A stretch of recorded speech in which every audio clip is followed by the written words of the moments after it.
The year was 1972. A chartered flight carrying 45 passengers, mostly young rugby players and their families, took off from Uruguay. Their destination, Chile. Excitement filled the air as friends and family embarked on this journey together.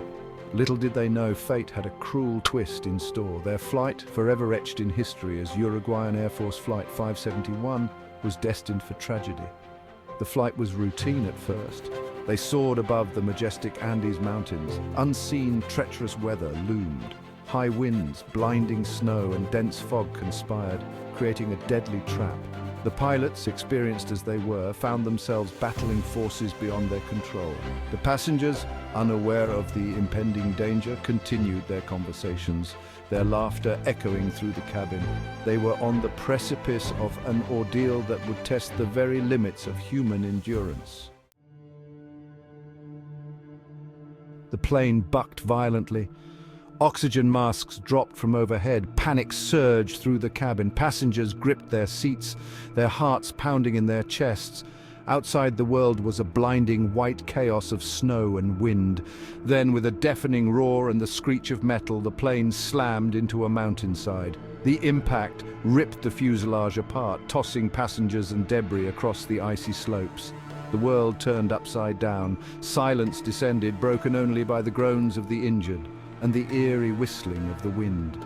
13 souls perished instantly. For those who survived the initial impact, a new nightmare was just beginning. Trapped in the unforgiving wilderness of the Andes Mountains, they faced a desperate fight for survival against insurmountable odds. Dazed and injured, the survivors stumbled from the wreckage.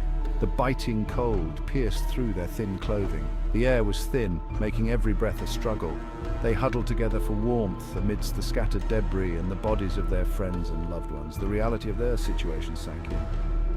They were stranded on a desolate mountainside, miles from civilization, with little food, water, or hope of rescue. Fear gnawed at their minds as they surveyed their surroundings. The vast, unforgiving expanse of the Andes stretched out before them, a frozen wasteland of snow and ice. As darkness fell, the temperature plummeted. The survivors huddled closer, sharing what little food they could salvage from the wreckage. Sleep offered little respite from the cold and the gnawing hunger.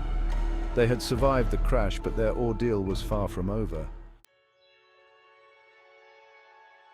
Days turned into nights. The survivors clung to life, rationing their meager food supplies. They melted snow for drinking water, their bodies shivering uncontrollably in the relentless cold.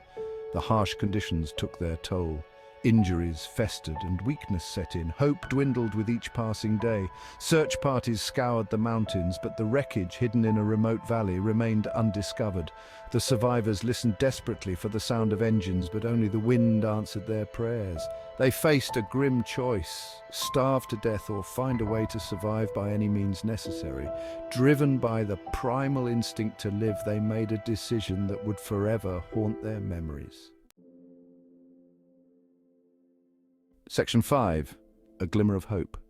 Amidst the despair, a glimmer of hope emerged. A small transistor radio, salvaged from the wreckage, became their lifeline to the outside world. They huddled around it, listening intently to news reports, and then they heard it. The search for their plane had been called off. They were officially presumed dead. Despair threatened to consume them.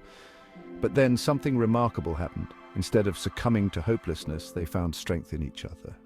They realized that their survival depended on unity, on sharing the burden of their collective grief and fear. They formed a tight-knit community, drawing on their shared humanity to face the impossible. They tended to the injured, comforted the grieving, and found solace in shared memories of their lives before the crash. Section 6. The will to survive. Survival became a full-time job. They devised ingenious ways to collect rainwater and melt snow.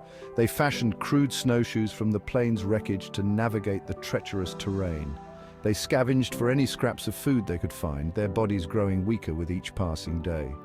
As their physical strength dwindled, their mental fortitude grew. They told stories, sang songs, and shared memories to keep their spirits up.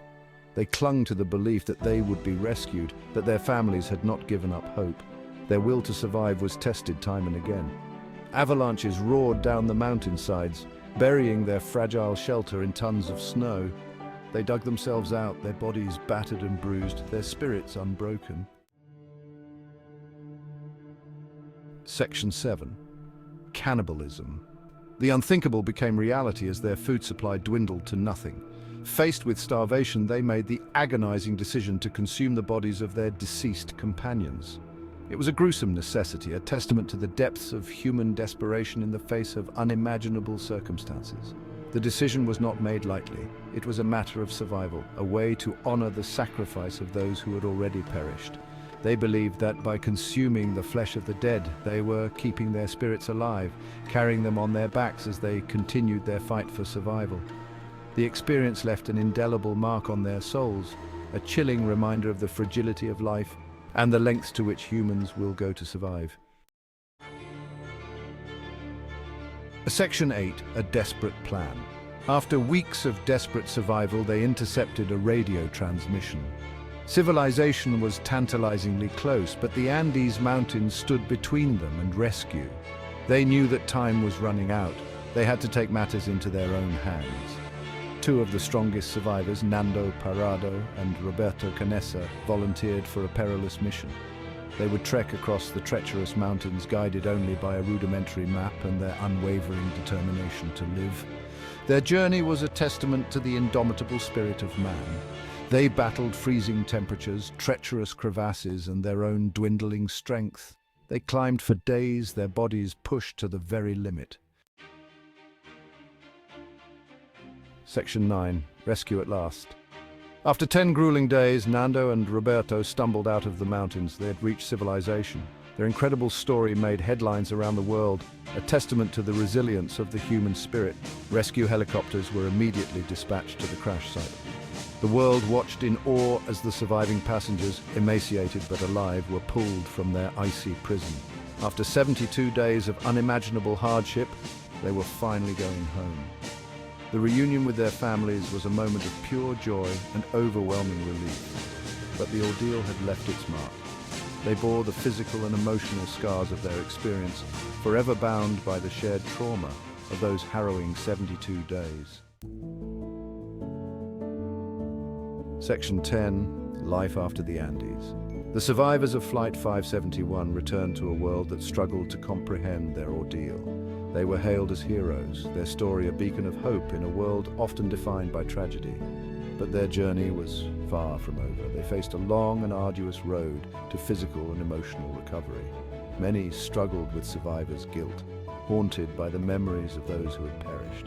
The experience forged an unbreakable bond between them, a shared understanding that transcended words. They went on to live full and meaningful lives, their experiences shaping their perspectives and guiding their paths.